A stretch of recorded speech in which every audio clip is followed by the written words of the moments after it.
میرے نبی نے فرمایا کہ جب لوگ جنت میں جا رہے ہوں گے، اویس بھی جا رہا ہوگا، دروازے کے قریب اللہ فرمائیں گے باقی سب کو جانے دو، اویس کو روک لو۔ تو وہ اویس پریشان ہو جائیں گے کہ اب بوئے پہ آتے کیوں رکاوٹ بن گئی، دروازے پہ آگے کیا رکاوٹ ہو گئی؟ تو وہ کہیں گے یا اللہ آپ نے مجھے کیوں روکا ہے؟ تو اللہ تعالیٰ فرمائیں گے پیچھے دیکھو، پیچھے دیکھیں گے تو جہنم کے لوگ کھڑے ہوں گے، مجرم۔ کہیں گے اویس تو نے مجھے خوش کیا ماں کی خدمت کر۔ کیا کہا؟ ماں کی خدمت کر کے۔ جو بیچاری مائیں ذلیل ہو رہی ہیں، یہاں زیادہ ہوتی ہیں، پاکستان میں کم ہوتی، پر ہوتی وہاں بھی ہیں۔ اسی سفر میں کتنی ماؤں کے اتنے پرچے آئے کہ میرا بیٹا شراب پیتا اور پھر مجھے گالیاں نکالتا۔ بھر گئے میری جیبیں پرچوں سے، کیونکہ مستورات بھی بیان میں آتی تھی، تو ہر بیان میں کوئی نہ کوئی پرچہ آیا کہ میرا بچہ مجھے گالیاں نکالتا ہے، شراب پیتا ہے، زنا کرتا ہے، پھر مجھے گالیاں نکالتا ہے۔ تو یہاں زیادہ ذلیل ہیں، ہمارے ہاں بھی کوئی کم ذلیل نہیں ہے۔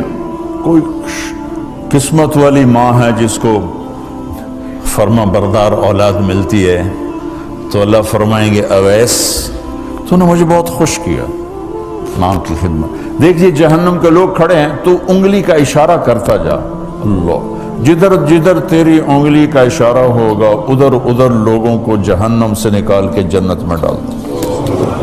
آج میں تیری طفیل لاکھوں آدمیوں کو جنت میں پہنچاؤں گا۔ عدد ربیہ و مدر، لاکھوں کا لفظ نہیں آتا، ربیہ و مدر عرب کے دو قبیلے اپنی تعداد میں سب سے زیادہ تھے۔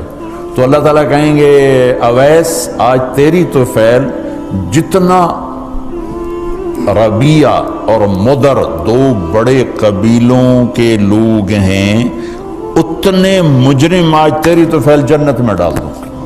سبحان اللہ اکبر۔ جب میرے رب نے مقام بخشا کہ عمر اور علی سے کہا جا رہا ہے دعا کروانا، اور جنت کے دروازے پر کھڑا کر کے فرمایا جا رہا ہے پیچھے نظر دوڑا، دیکھ جتنے جہنم کے لوگ کھڑے ہیں، اشارہ کر تیرے طفیل آج ربیہ اور مضر کی تعداد کے برابر لوگوں کو جنت میں ڈالوں۔ ایک اور واقعہ بھی سناتا ہوں۔ آپ نے فرمایا میں آج رات جنت میں گیا۔ ایک تو معراج ہے جو جاگتے ہوئے، خواب میں تو بہت دفعہ ہوا، آج رات میں جنت میں گیا۔ میں نے آواز سنی قرآن کی تلاوت۔ میں نے پوچھا یہ کون تلاوت کر رہا ہے؟ ان کا جی یہ حارثہ بن نعمان ہے۔ تو آپ نے کہا حارثہ بن نعمان، وہ تو مدینے بیٹھا ہے۔ دیکھو آپ کو سنانے کے لیے مائک لگا ہوا ہے اوپر، تھوڑے سے لوگ آپ، اور حارثہ کی آواز جنت میں جا رہی ہے اور وہ مدینے بیٹھے ہوئے ہیں، 7 آسمان پار کر کے آواز جا رہی ہے۔ وہ کیسے پوری جنت میں اس کی آواز کیوں آ رہی ہے؟ کہ یا رسول اللہ انہوں نے ماں کی ایسی خدمت کی ہے کہ اللہ تعالیٰ نے خوش ہو کر کہا ہے حارثہ جب قرآن پڑھے ساری جنت کو سناؤ، ساری جنت کو سناؤ۔ اچھا کیسی خدمت کرتے تھے؟ ماں کی کیسی خدمت کرتے تھے؟ ان کے کپڑے بیوی سے نہیں دھلاتے تھے، خود دھوتے تھے۔ ہم لوگ اپنی بیویوں پہ ڈنڈا چڑھا کے کھڑے تھے، میری ماں نے کپڑے دو، میری ماں نے روٹی پکا، میری ماں نے چائے بنا کے دے۔ آپ کی بیوی کے ذمے آپ کی ماں کی خدمت نہیں ہے، میرے ذمے میری ماں کی خدمت، میری بیوی کے ذمے میرے باپ کی خدمت نہیں ہے، میری ماں کی خدمت نہیں ہے، میری بہن بھائیوں کی خدمت نہیں ہے۔ لیکن یہ بر صغیر کے معاشرے کا ظلم ہے کہ آنے والی بچی ٹکڑے ٹکڑے ہو جاتی، پس کے رہ جاتی، اور ایک ظلم و ستم کی چکی میں وہ قیمہ بن جاتا۔ ساس کا ظلم، سسر کا ظلم، خامد کی بہنوں کا ظلم، بھائیوں کا ظلم، تانے بولیاں، اس بیچاری نے بچے کیا پالنے ہیں، وہ تو روتے روتے زندگی گزار دیتی۔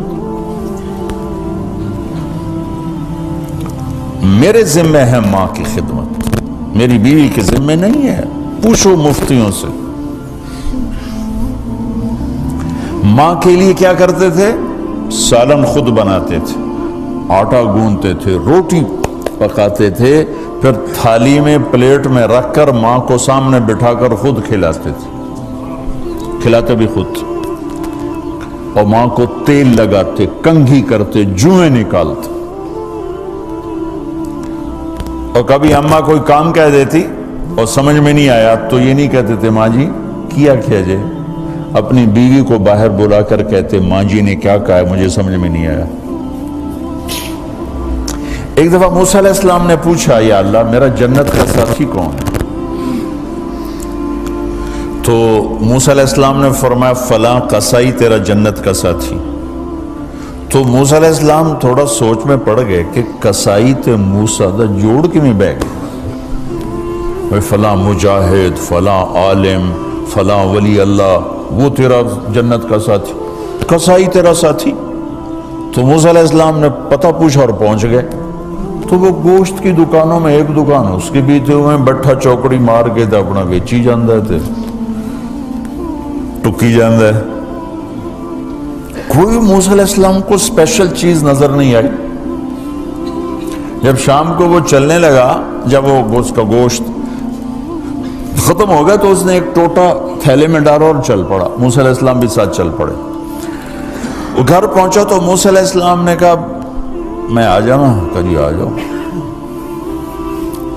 اس نے وہاں جا کے کیا کیا، بوٹیاں بنا کے ہانڈی چڑھا دی، پھر آٹا نکال کے گوندھا، اس کو نرم ہونے رکھ دیا، سالن تیار کیا، پھر روٹی تیار کی، ٹرے میں رکھا۔ ایک عورت اس طرح پڑی تھی، اس کو جا کے ہلایا، ماں جی، آنکھ کھولی، ایک ہاتھ سے اٹھایا، سہارا دیا، دوسرے ہاتھ سے نوالے بنا بنا کے کھلاتا رہا، کھلاتا رہا، کھلاتا رہا۔ تو اس نے یوں سر ہلایا کہ مطلب میری بس۔ تو اس کا منہ صاف کیا اور اس کو سہارا دے کے لٹانے لگا تو کچھ بڑبڑائی۔ موسیٰ علیہ السلام ذرا فاصلے پر تھے، سن نہیں سکے کیا کہا۔ موسیٰ علیہ السلام نے فرمایا میرے بھائی یہ کون ہے؟ کہا جی میری ماں ہے، اور میں جب صبح جاتا ہوں نا کام پر تو اس کے سارے خدمت کر کے روٹی پانی کھلا پلا پھر میں جاتا ہوں، پھر جب شام کو واپس آتا ہوں تو پہلے میں اس کی یہ خدمت کرتا ہوں۔ بیوی سے نہیں کہا، خود کیا۔ ہم اپنی بیویوں کو کتنا ذلیل کرتے ہیں، اور 99% جو ساس ہے وہ نیگیٹو ہے اور ظالم ہے۔ 99% ساس نیگیٹو ہے اور ظالم ہے، اور ہمارے بچوں کو ہوش نہیں کہ میری ماں ہے، میری ماں ہے۔ ماں کی وجہ سے بیوی کو تباہ نہ کرو، اور بیوی کی وجہ سے ماں کو تباہ نہ کرو، اس میں بیلنس کرو۔ بیوی کے عشق میں ماں باپ ذلیل نہ ہو، اور ماں باپ کے عدم میں بیوی ذلیل نہ ہو۔ یہ دونوں نوحے میں سن رہا ہوں، اس لیے بول رہا ہوں، دکھ سے بول رہا ہوں۔ کہا جی میں شام کو پھر اس کی خدمت کرتا ہوں، اب بچوں کو بعد میں دیکھتا ہوں۔ کہا اچھا یہ بتا یہ کیا کہہ رہی تھی؟ لٹا رہے تھے۔ کہنے لگا جی بس ماں جو ہوئی جب بھی خدمت کرتا ہوں تو کہتی اللہ تجھے جنت میں موسیٰ کا ساتھی بنا۔ میں تو جی کمی کسائی تے موسیٰ کلیم، میرا دا کی جوڑ ہے۔ میں کہا پترا تیرا جوڑ بنا چھڑے تیری ماں۔